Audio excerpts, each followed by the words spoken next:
मेरा नाम रोहित साहनी है और आप देख रहे हैं मेरा चैनल YTSV डायरीज। आज मैं आपसे कुछ शेयर करना चाहता हूँ। जैसा कि आपने थंबनेल में देखा होगा कि अक्सर आपने लोगों को ये कहते हुए सुना होगा और आपने भी कई बार अपने जीवन काल में ये कहा होगा कि ईश्वर की मर्जी के बगैर, ईश्वर की इच्छा के बगैर इस संसार में एक पत्ता भी नहीं। इसका मतलब क्या है? क्या इसका मतलब ये है कि इस संसार में जो कुछ भी अच्छा हो रहा है या बुरा हो रहा है वो सब ईश्वर की इच्छा?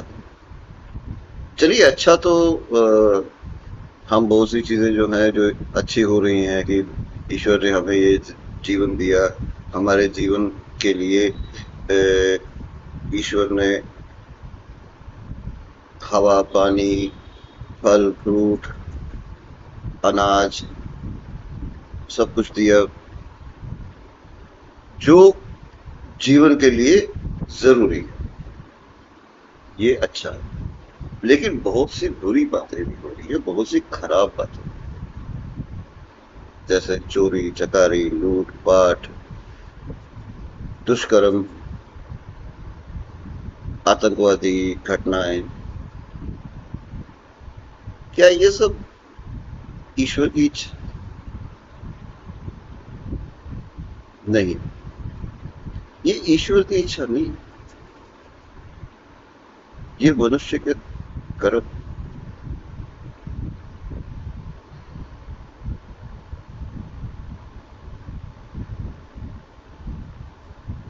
मैंने इस प्रश्न का उत्तर ढूंढने की बहुत कोशिश की, लेकिन जैसा कि हमारे शास्त्रों में भी कहा गया है, हमारे सनातन संस्कारों में भी ये कहा गया है कि हर बच्चे के प्रथम गुरु उसके माता पिता। तो मुझे भी इस प्रश्न का उत्तर जो है वो मेरे पूजनीय पापा स्वर्गीय श्री राजपाल साहनी जी से ही। जब मैंने ये प्रश्न पापा जी से पूछा तो पापा जी ने मुझे इसका उत्तर दिया और वो उत्तर ही सही।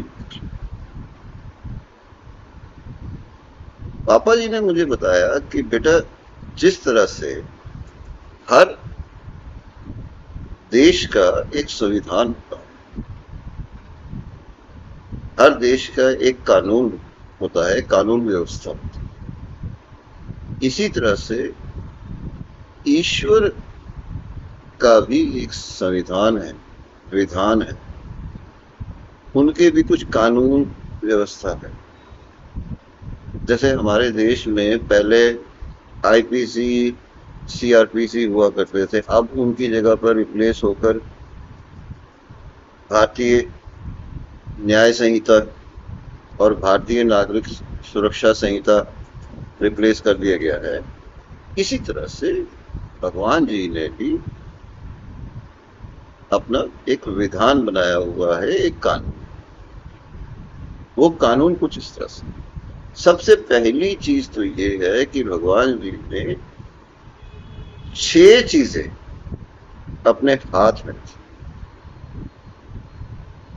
ये 6 चीजें कौन कौन सी हैं? पहली, जन्म। कोई भी आत्मा कब जन्म लेगी, कहाँ जन्म लेगी, किस योनि में जन्म लेगी,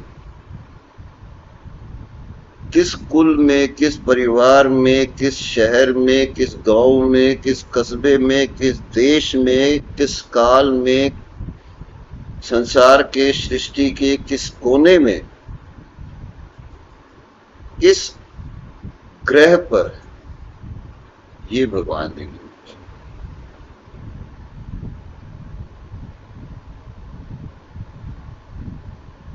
तो जन्म जो है वो भगवान जी ने अपने हाथ में रखा हुआ है कि उस पर मनुष्य का या किसी भी योनि के प्राणी का कोई भी कंट्रोल नहीं।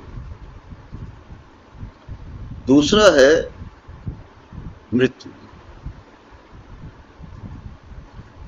जैसा कि हमारे शास्त्रों में लिखा हुआ है और ये विधान है, ईश्वरीय विधान है कि जिसका जन्म हुआ है उसकी मृत्यु निश्चित। जब कोई आत्मा किसी योनि में जन्म लेती है तो वो कुछ निश्चित सांसें लेकर आती। जब वो जो सांसें, जो उसकी सांसों का कोटा जो उसको मिला होता है, वो जब खत्म हो जाता है तो वो प्राणी संसार से विदा ले लेता है। इसी को ही मृत्यु कहते हैं। तो ये मृत्यु जो है दूसरी ईश्वर ने अपने हाथ। तीसरा जो है वो है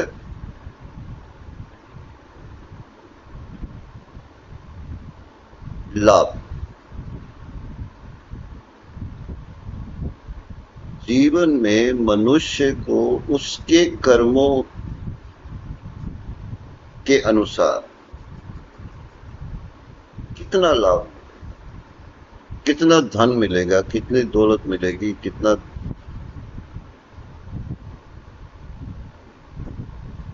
प्रॉपर्टी मिलेगी, वो सब कुछ ईश्वर ने अपने हाथ में। चौथा है हानि।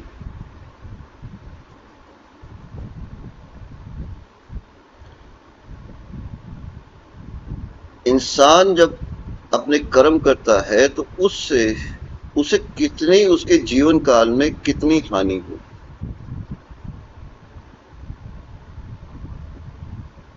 हानि सिर्फ मटेरियल हानि नहीं होती, कई बार हानि ये भी होती है कि हमारे एफर्ट्स वेस्ट हो गए, ये भी हानि।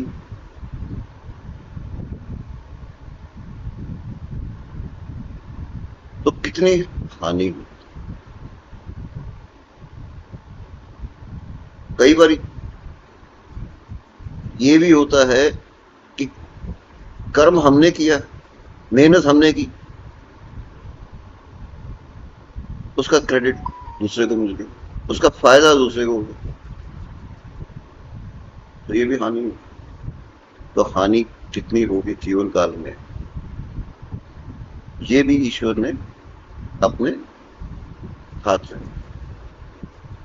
पांचवा है यश।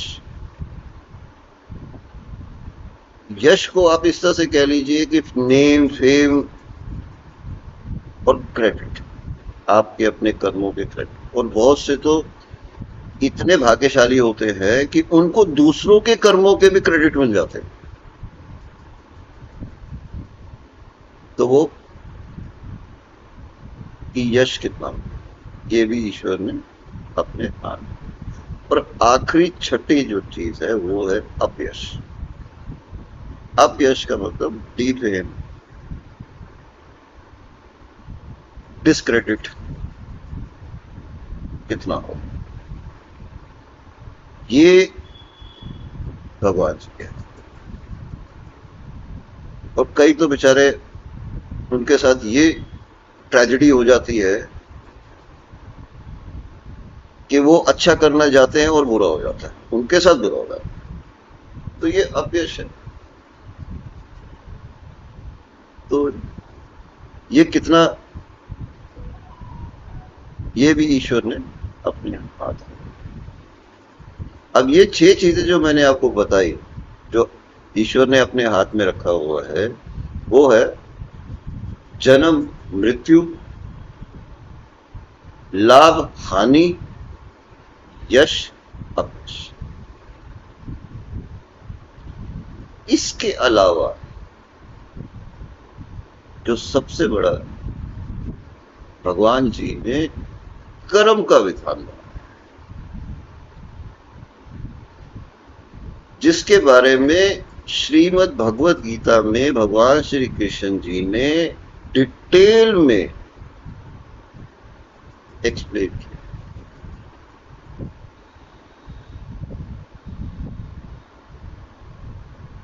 भगवान श्री कृष्ण जी ने ये कहा है कि आप कर्म करोगे तो उसके फल से आप बच नहीं सकते।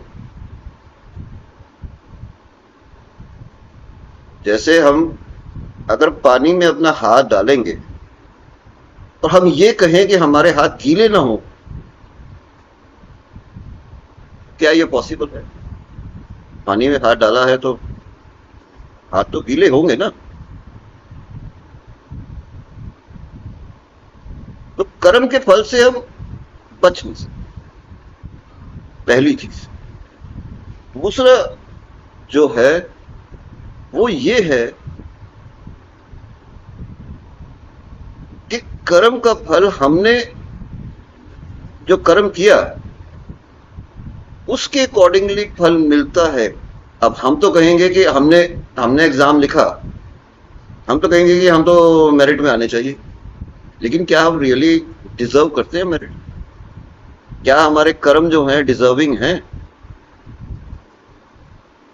और जो कर्म का फल है वो सिर्फ हमारे प्रेजेंट कर्म की वजह से भी नहीं होता,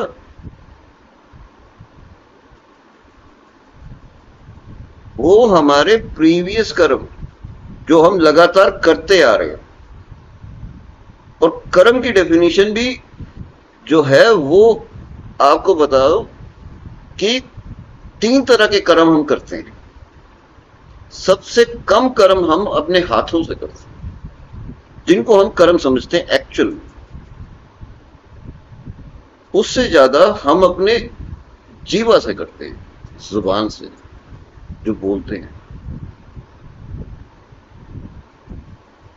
और तीसरा जो कर्म है जो हम सबसे ज्यादा करते हैं 24/7, वो कर्म है दिमाग से, सोचने से। अब कई बार आपने कईयों को कहते हुए सुना होगा कि मैंने तो कोई ऐसे कर्म नहीं किए, ये मुझे सजा क्यों मिल?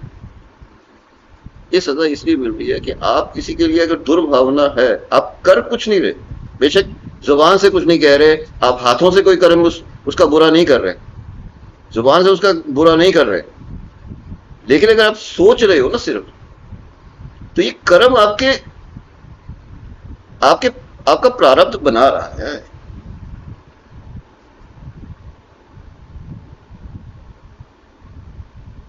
तो ये कर्म की डेफिनेशन है। अब इसके लिए भगवान श्री कृष्ण जी ने कहा है कि मानव आप कर्म कीजिए और मुझे समर्पित करो। जब भी कभी आप कोई कर्म करते हो तो मुझे समर्पित कर दो कि हे ईश्वर, मैंने ये कर्म किया है, आपके चरणों में इसको समर्पित करता हूं। इसका जो भी फल आप सही समझे, जो भी फल मैं डिजर्व करता हूं वो मुझे। लेकिन इसमें भी एक कैच है, इसमें भी एक कंडीशन।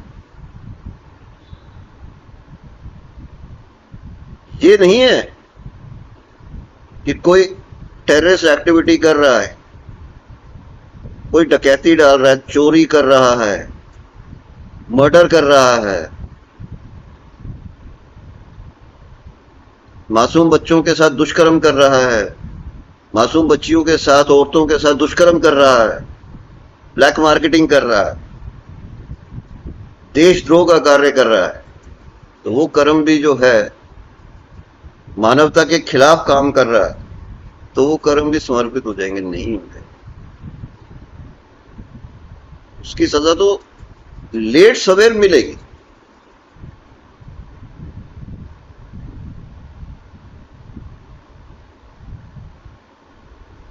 तो ये है इसके बाद जो कर्म का विधान बनाने के बाद भगवान जी ने फ्री छोड़ दिया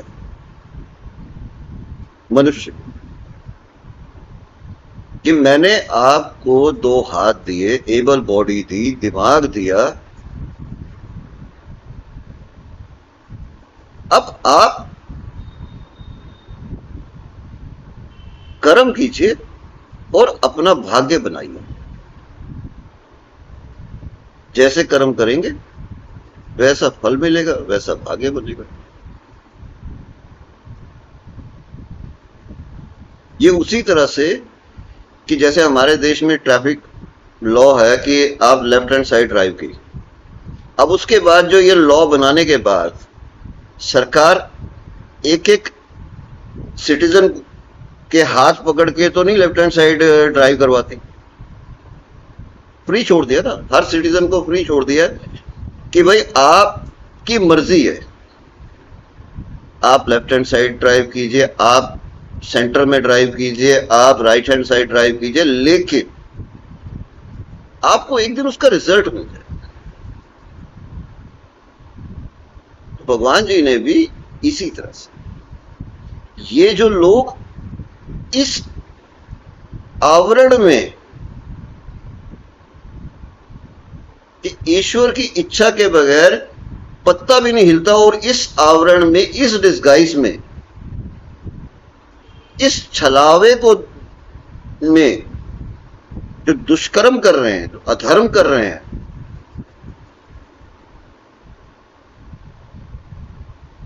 बच नहीं सकते। ईश्वर की अदालत में बच नहीं सकते। थोड़ा लेट हो सकता कि नंबर थोड़ा लेट आए,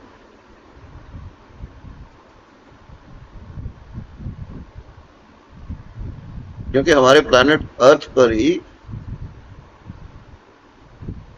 8 अरब से ज्यादा लोग हैं, तो थोड़ा लेट हो सकता है, लेकिन नंबर जरूर आएगा। इंसाफ, न्याय जरूर, और उसकी लाठी बेआवाज।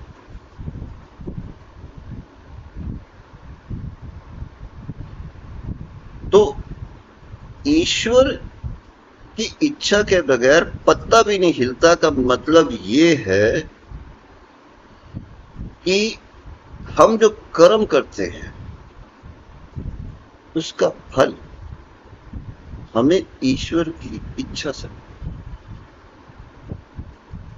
ये नहीं कि जो हम कर्म कर रहे हैं वो ईश्वर की इच्छा नहीं, हम जो कर्म कर रहे हैं वो हमारी ही इच्छा है और वो हमारे ही कर्म है।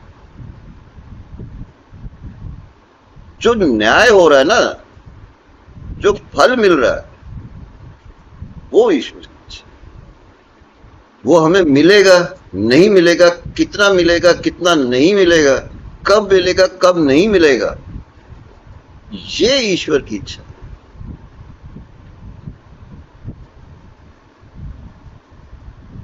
तो मुझे लगता है कि शायद आप सबको समझ में आ गया होगा कि इसका मतलब क्या है, ईश्वर की इच्छा के बगैर पत्ता भी नहीं। असल में दुनिया में क्या है कि हर धर्म में कुछ ऐसे ठेकेदार हो गए हैं जो अपने लालच के पीछे